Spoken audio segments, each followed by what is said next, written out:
Measuring success is key. That's all what Agile portfolio management is. You have an assumption about what kind of investment will give a certain return. But the return is assumed, it's hypothetical. So you need to validate, you need to measure whether the assumed impact is created by those outputs.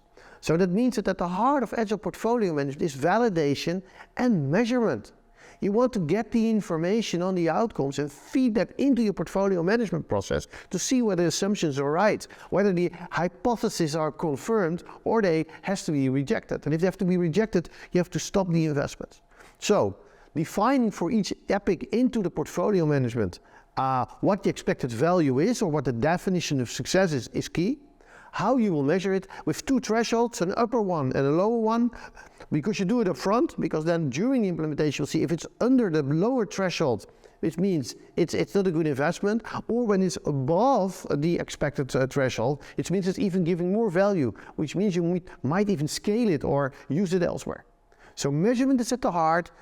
Define upfront where you expect success, how you will measure it, so you can actually, during execution, collect the data to feed it back into your Agile portfolio management process.